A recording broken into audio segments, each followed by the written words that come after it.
So I'll be discussing about how emotion and reason relates to our ethics. I want to start off the presentation by sharing a real-life example.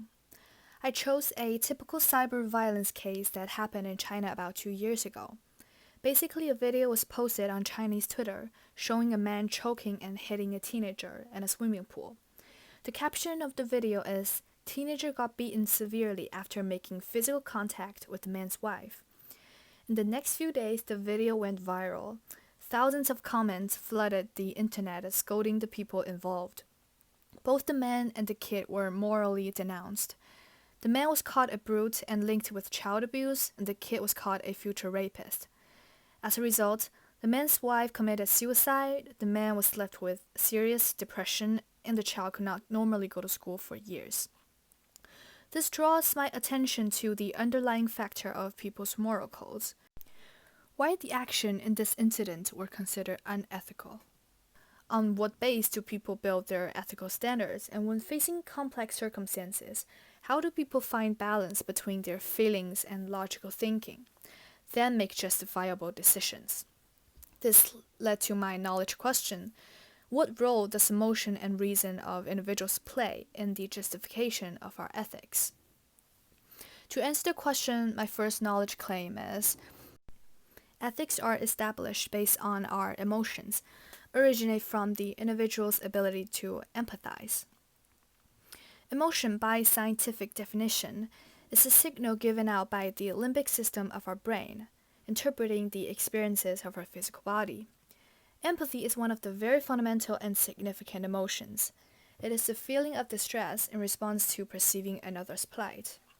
In simpler words, when you see someone fall, you can feel their pain even though you're not actually feeling the same physical discomfort. The ability to empathize allows humans to build stronger relationships with each other, then connects through emotions. While this serves as a base for all of our ethical standards, when we see someone suffer, we feel distress ourselves, and then we connect this feeling to our personal knowledge, whether it be from sense perception, memory, or faith. This further allows us to form new emotions toward a certain behavior, determining whether something is unethical or not. While relating back to the real-life situation, we know from past memory and sense perception that it is unpleasant, whether being molested or hit by someone. It evokes emotions such as anger, fear, or disgust. So people empathize with both characters in the incident.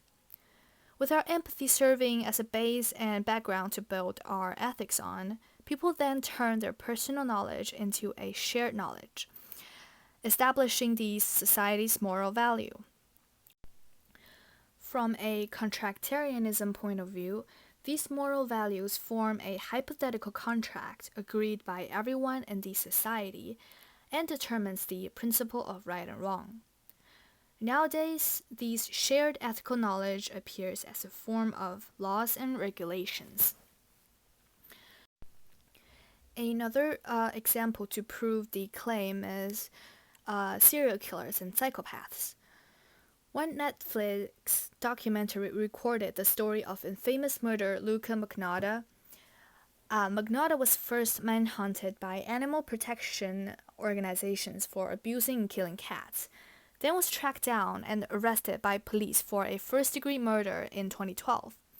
His mind was so twisted that after killing the victim, he dismembered him and ate him, then sent his hands and feet to the police department.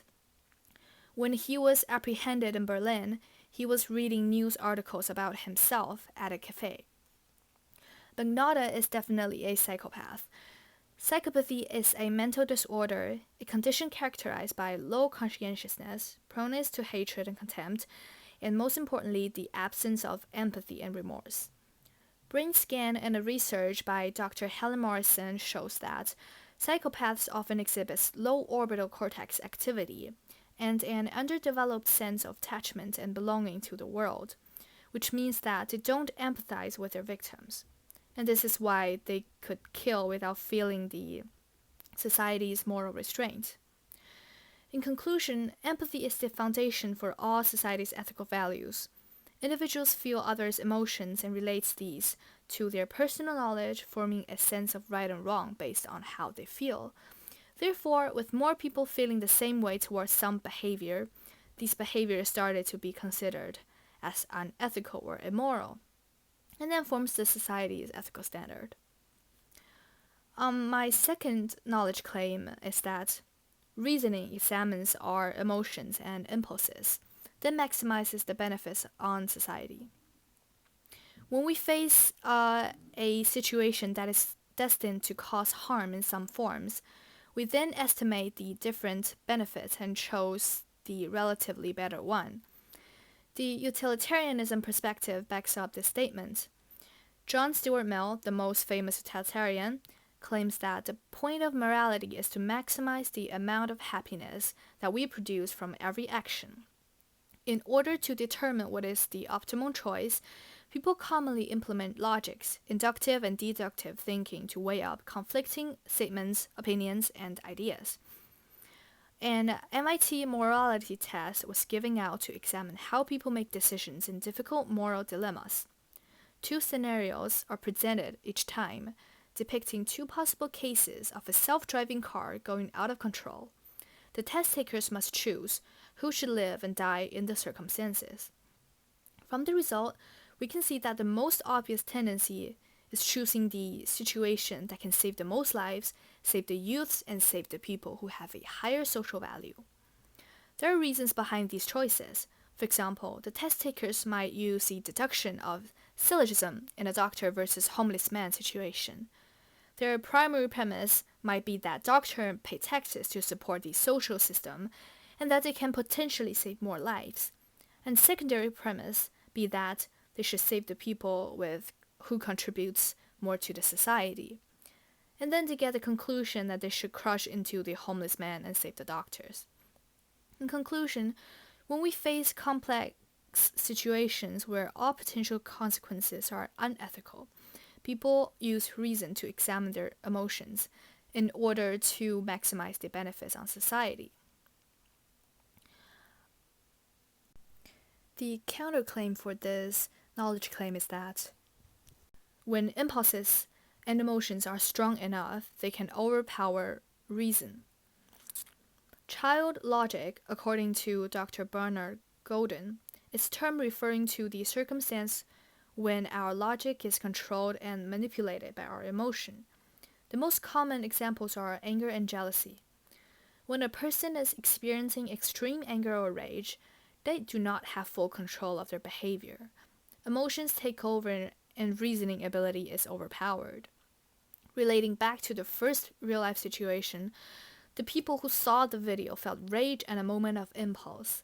Some of them choose to rebuke the man by sending threatening messages to him. They thought they were making the ethical decisions, but they were just carried away by the child logic. In this case, reason is overpowered by emotion, and the overall tendency of social morality is changed by individuals' anger and impulses. In conclusion, the formation of our ethics is a really complicated and profound process. Even until today, there are many different moral theories that either agree or contradict with each other. But no matter how we look at it, the origin of our ethics is always rooted in our emotions, built up from our capability to empathize. Our personal knowledge on ethics then come together and transform into the shared knowledge of a society or a culture through several generations. And when individuals face complicated ethical dilemmas, people use their reasoning to determine what is the overall more beneficial choice to make for the society.